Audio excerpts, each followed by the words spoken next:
SSC পরীক্ষার্থীবৃন্দ, তোমরা কেমন আছো? আশা করি ভালো আছো। করোনায় বাড়িতে থাকবে, বাড়িতে থেকে লেখাপড়া করবে এবং এই যে সংক্ষিপ্ত সিলেবাস, এই সিলেবাসটা তোমরা কভার করবে, এটা আমাদের প্রত্যাশা।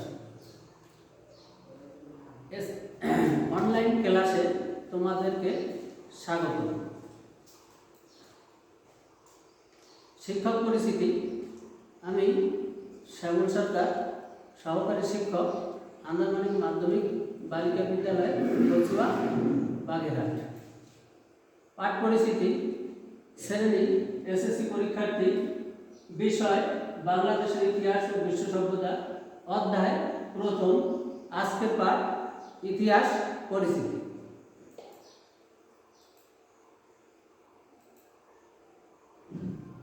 ছবিতে কি দেখতে পাচ্ছ তোমরা?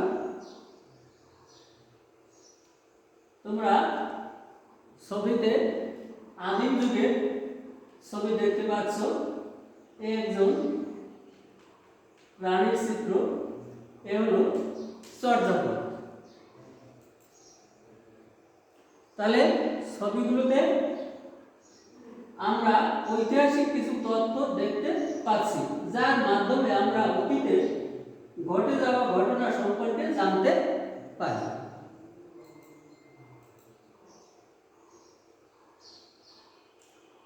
তাহলে আজকের পাঠ ইতিহাস পরিচিতি।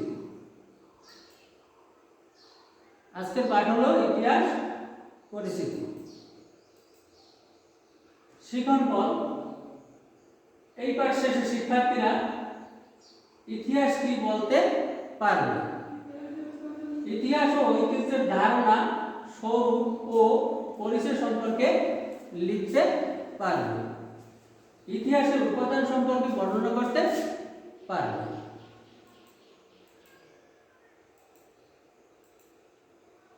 এখানে তোমরা আদিম যুগে কিছু ছবি দেখতে পাচ্ছ। এরপরে মাঝের চিত্রে একটা মিছিলের চিত্র, তারপরে সর্বশেষ চিত্রটি হলো বঙ্গবন্ধু ঐতিহাসিক 7 মার্চের ভাষণ। এখানে তোমরা দেখতে পাচ্ছ প্রাচীন স্থাপনা এবং বর্তমান বা আধুনিক যুগের স্থাপনা। প্রাচীন স্থাপনা হলো সিন্ধু সভ্যতা, আজ থেকে 5000 বছর আগের সভ্যতার একটি ধ্বংসাবশেষ। এরপরে আধুনিক ভবন, এটিও আধুনিক ভবন। মানব সভ্যতার বিবর্তনের সঙ্গে সম্পর্কিত বিভিন্ন কর্মকাণ্ডের ধারাবাহিক ও সত্যনিষ্ঠ বিবরণী হচ্ছে ইতিহাস। তাহলে তোমরা বুঝতে পেরেছো, মানব সভ্যতার বিবর্তনের সঙ্গে সম্পর্কিত বিভিন্ন কর্মকাণ্ডের ধারাবাহিক ও সত্যনিষ্ঠ বিবরণী ইতিহাস। বিবরণী হচ্ছে ইতিহাস। তাহলে ইতিহাস কি? এখন প্রশ্ন হলো ইতিহাস কি? আমরা একটি গম্বুজ বিশিষ্ট মসজিদ দেখতে পাই এবং মহাস্থানগড়ের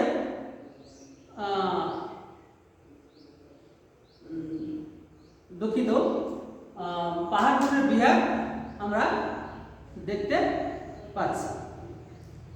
আচ্ছা, ইতিহাস শব্দের উৎপত্তিগত অর্থ হলো ঐতিহ্য।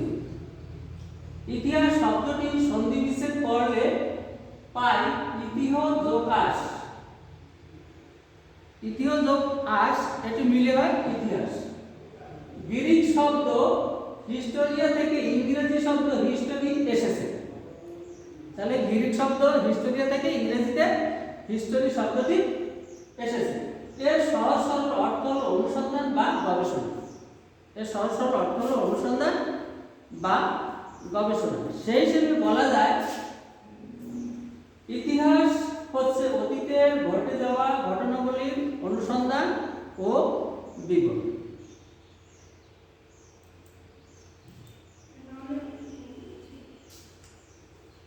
পার্সিয়ান ওয়ার্স অর্থ হচ্ছে পার্সিয়ান যুগের যুদ্ধ বিগ্রহের ছবি আমরা দেখতে পাচ্ছি। কয়েকটা ছবি দেখি।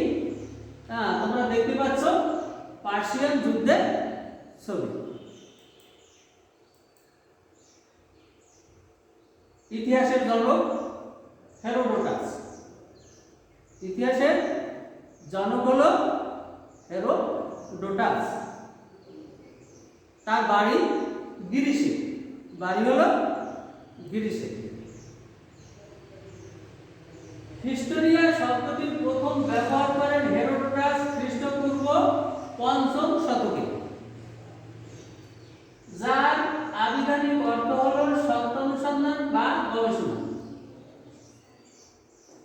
তিনি তার গবেষণায় গ্রিস ও পারস্যের মধ্যে সংঘটিত যুদ্ধের বিভিন্ন বিষয় অনুসন্ধান করেছেন এবং গ্রিসের বিজয়গাথা লিপিবদ্ধ করেছেন। তিনি প্রথম ইতিহাস এবং অনুসন্ধান এই দুটি ধারণাকে সংযুক্ত করেছেন। হেরোডোটাস ইতিহাসের জনক হিসেবে খ্যাত। তাহলে হিস্টোরিয়া শব্দটি প্রথম ব্যবহার করেন হেরোডোটাস এবং এটা ব্যবহার করেন ৫ম শতকে, যার অর্থ হলো হিস্টোরিয়া শব্দটির অর্থ হলো সত্য অনুসন্ধান বা গবেষণা।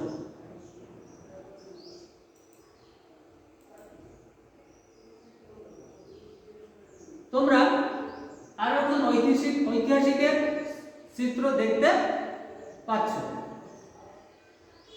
যিনি হলেন আধুনিক ঐতিহাসিক এবং জার্মানিতে তার বাড়ি Leopold von Ranke. Leopold von র্যাঙ্কের বাড়ি জার্মানিতে। তিনি একজন আধুনিক ঐতিহাসিক। আধুনিক ইতিহাসের জনক জার্মান ঐতিহাসিক লিওপোল্ড ফন র্যাঙ্কে মনে করেন প্রকৃতপক্ষে যা ঘটেছিল তার অনুসন্ধান ও তার সত্য বিবরণী ইতিহাস। তাহলে লিওপোল্ড ফন র্যাঙ্কের মধ্যে প্রকৃতপক্ষে যা ঘটেছিল তার সত্য বিবরণী ইতিহাস।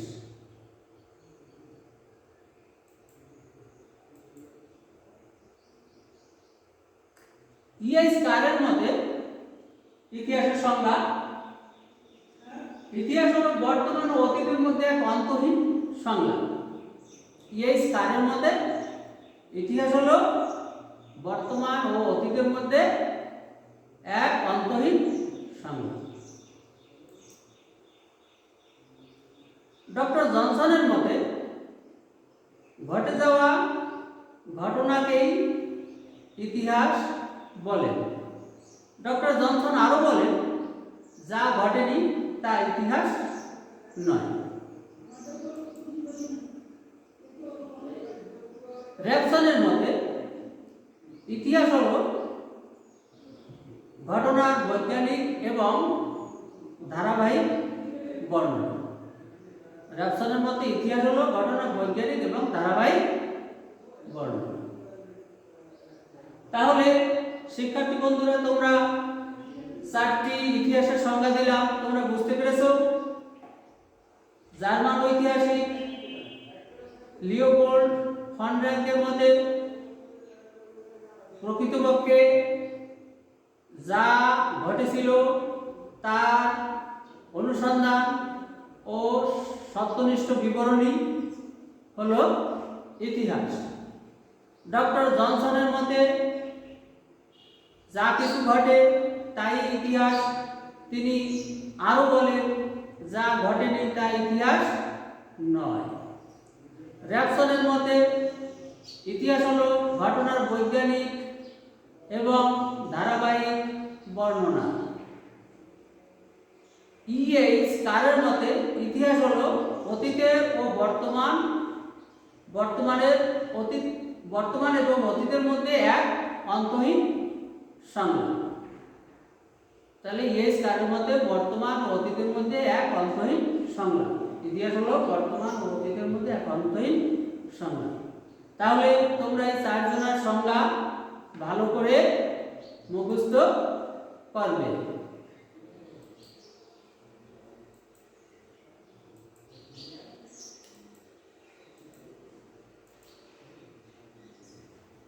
তোমরা ছবিতে কিছু স্বর্ণ মুদ্রা দেখতে পাচ্ছ, এগুলো বিভিন্ন যুগের স্বর্ণ মুদ্রা।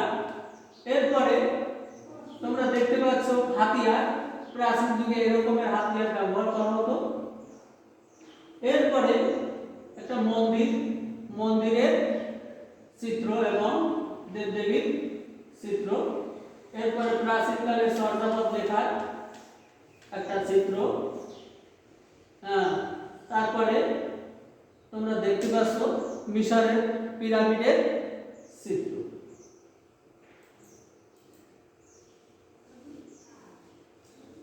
তাহলে এটা হলো চর্যাপদ। চর্যাপদ তোমার বাংলা সাহিত্যের আদি নিদর্শন। এটাও চর্যাপদ, এগুলো সবই চর্যাপদ। বাংলা সাহিত্যের চর্যাপদ হলো বাংলা সাহিত্যের আদি নিদর্শন। এরপরে তিনখানা গ্রন্থ দেখা যায় হিন্দুদের, চারখানা গ্রন্থ। হিন্দুদের আদি ধর্মগ্রন্থ গুলো তোমার মানে ঋগ্বেদ, তারপরে তোমার অথর্ববেদ, যজুর্বেদ, ঋক সাম যজুর, সামবেদ, এগুলো দেখা যাচ্ছে। চারখানা হিন্দুদের আদি ধর্মগ্রন্থ হলো বেদ, চারখানা, ঋগ্বেদ, সামবেদ, যজুর্বেদ, সামবেদ, অথর্ব। এগুলো হলো লিখিত ইতিহাসের লিখিত উপাদান। এটাও লিখিত উপাদান, এটাও লিখিত উপাদান, এটাও লিখিত উপাদান, ইতিহাসের লিখিত উপাদান। এরপর একটা ধ্বংসাবশেষ দেখতে পাচ্ছি, পুরাকীর্তি বা প্রত্নতাত্ত্বিক কীর্তির একটা ধ্বংস অবশেষ। এটা হলো সিন্ধু সভ্যতার একটা ধ্বংস অবশেষ দেখা যাচ্ছে। আজ থেকে 5000 বছর আগের একটা সভ্যতা হারিয়ে গেছে। সিন্ধু নদের তীরে এদের বসতি স্থাপন হয়েছিল।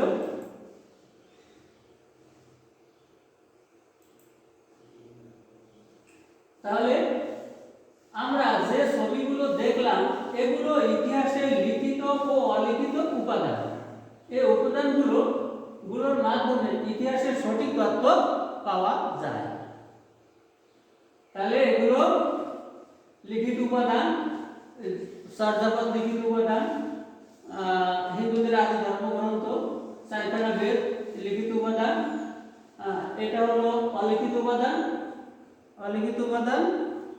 আর এটা হলো এটাও অলিখিত উপাদান। এটা হলো মিশরের ভাস্কর্য স্ফিংকসের চিত্র।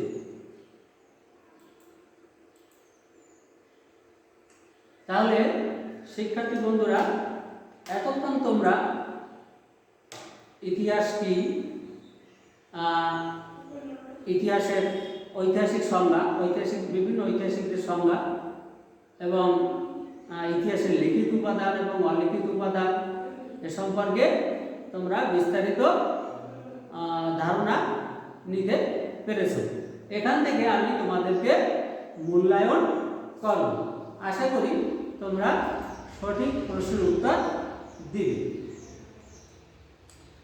হিস্টোরিয়া শব্দটি কি শব্দ? হিস্টোরিয়া শব্দটি কি শব্দ? ইংরেজি শব্দ, গ্রিক শব্দ, ল্যাটিন শব্দ, হিন্দি শব্দ? তাহলে কয় আছে ইংরেজি শব্দ, ক্ষয় গ্রিক শব্দ, গয় ল্যাটিন শব্দ, ভয় হিন্দি শব্দ। তাহলে হিস্টোরিয়া শব্দটি তোমরা অনুধাবন করে বলো। হিস্টোরিয়া শব্দটি হলো গ্রিক শব্দ। হেরোডোটাস, ইতিহাসের জনক হেরোডোটাস, তার বাড়ি গ্রিসে। তিনি প্রথম হিস্টোরিয়া শব্দটি ব্যবহার করেন। হিস্টোরিয়া শব্দটির অর্থ হলো হিস্টোরিয়া শব্দটি গ্রিক শব্দ। হিস্টোরিয়া শব্দটির অর্থ হলো হিস্টোরি থেকে বাংলায় এসেছে হিস্টোরি, হিস্টোরিয়া থেকে ইংরেজিতে এসেছে হিস্টোরি, যার বাংলা অর্থ ইতিহাস। ইতিহাস অর্থ ঐতিহ্য বা গবেষণা বা অনুসন্ধান। 2 নম্বর প্রশ্ন, ইতিহাসের জনক কে? আমি কিছু পূর্বেই তোমাদের সাথে বলেছি বা আলোচনা করেছি। ক অ্যারিস্টটল, খ প্লেটো, গ হেরোডোটাস, ঘ এল রবিন। তাহলে তোমরা চিন্তা করে বলো, কিছু আগে আমি তোমাদেরকে ধারণা দিয়েছি। তাহলে ইতিহাসের জনক হলো গ হেরোডোটাস। জনক বলতে ইতিহাস যিনি লিখেছেন বা ইতিহাস তাকে প্রতিষ্ঠিত করেছেন। 3 নম্বর প্রশ্ন, লিওপোল্ড ফন রাম্প কোন দেশের দার্শনিক?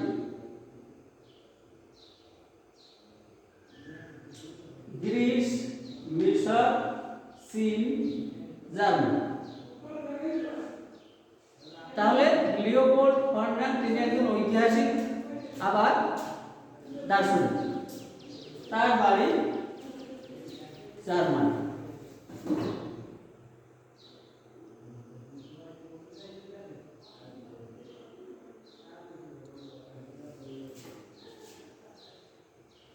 তাহলে শিক্ষার্থীবৃন্দ, এতক্ষণ ইতিহাসের ধারণা দিলাম, ঐতিহাসিকদের সংজ্ঞা এবং ইতিহাসের উপাদান সম্পর্কে তোমাদেরকে ধারণা দিলাম, ইতিহাসের উৎপত্তি সম্পর্কে ধারণা দিলাম।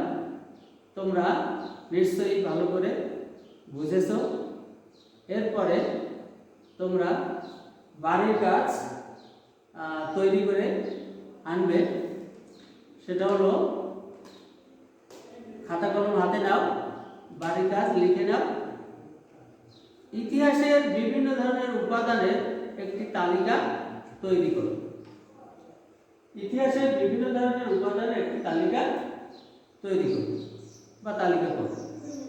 তোমরা, আমি ইতিহাসের 2টি উপাদানের কথা বলেছি, একটা লিখিত উপাদান, অন্যটি অলিখিত উপাদান। লিখিত উপাদানে কি কি তালিকা আছে এবং অলিখিত উপাদানে কি কি তালিকা আছে সেটা তোমরা তৈরি করে নিয়ে আসবে।